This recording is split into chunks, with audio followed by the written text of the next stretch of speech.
తెలంగాణలో ఇటీవల నిర్వహించిన సర్పంచ్ ఎన్నికల ఫలితాలపై ముఖ్యమంత్రి రేవంత్ రెడ్డి, టీపీసీసీ చీఫ్ మహేష్ గౌడ్, రాష్ట్ర వ్యవహారాల ఇన్ఛార్జ్ మీనాక్షి నటరాజన్ కీలక సమీక్ష నిర్వహించారు.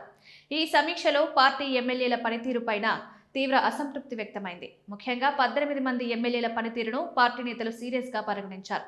రెబల్స్ ను సమర్థంగా బుజ్జలించలేకపోవడం, సొంత బంధువులకు టికెట్లు ఇప్పించేందుకు పార్టీకి నష్టం కలిగించడం వంటి అంశాలపై పీసీసీ తీవ్ర ఆగ్రహం వ్యక్తం చేసింది. ఇలాంటి పరిస్థితులు మళ్లీ పునరావృతమైతే కఠిన చర్యలు తప్పవని అగ్రనాయకులు ఎమ్మెల్యేలకు స్పష్టమైన హెచ్చరికలు జారీ చేశారు. పాలమూరు జిల్లాకు చెందిన కొంతమంది ఎమ్మెల్యేల పనితీరుపై కూడా పార్టీ అసహనం వ్యక్తం చేసినట్లు తెలుస్తోంది. స్థానిక స్థాయిలో పార్టీ సమన్వయం లోపించడం, క్యాడర్ను కాపాడుకోలేకపోవడం, ప్రజల్లోకి పార్టీ కార్యక్రమాలను సరిగా తీసుకెళ్లలేకపోవడం వంటి అంశాలపై దాదాపు 2 నుంచి 3 రోజుల పాటు విస్తృతంగా సమీక్షలు జరిగినట్లు పార్టీ వర్గాలు వెల్లడించాయి.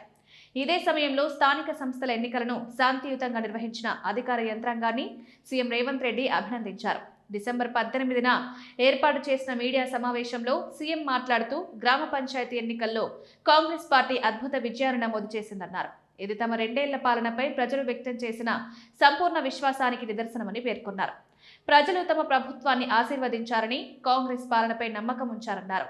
మొత్తం 12,702 గ్రామ పంచాయతీలకు గాను 8,335 గ్రామ పంచాయతీల్లో కాంగ్రెస్ పార్టీ విజయం సాధించిందని సీఎం వెల్లడించారు. 94 అసెంబ్లీ నియోజకవర్గాల పరిధిలో జరిగిన ఈ ఎన్నికల్లో కాంగ్రెస్ 87 నియోజకవర్గాల్లో ఆధిక్యం సాధించిందన్నారు. బీఆర్ఎస్, బీజేపీ కలిసి కూటమిగా పోటీ చేసినప్పటికీ కేవలం 4,221 సర్పంచ్ స్థానాల్లో మాత్రమే గెలుపొందాయన్నారు. ఇది కాంగ్రెస్ ప్రభుత్వ పనితీరుకు ప్రజలు ఇచ్చిన స్పష్టమైన తీర్పని వ్యాఖ్యానించారు. కంటోన్మెంట్, జూబ్లీహిల్స్ ఉప ఎన్నికల్లో కూడా కాంగ్రెస్ కు ప్రజలు మద్దతిచ్చారని గుర్తు చేశారు. పార్టీ కోసం కష్టపడ్డ కార్యకర్తలకు, ఆశీర్వదించిన ప్రజలకు సీఎం రేవంత్ రెడ్డి హృదయపూర్వక కృతజ్ఞతలు తెలిపారు. 2029 ఎన్నికల్లో కూడా ఇదే తరహా ఫలితాలు పునరావృతమవుతాయన్న విశ్వాసాన్ని వ్యక్తం చేశారు.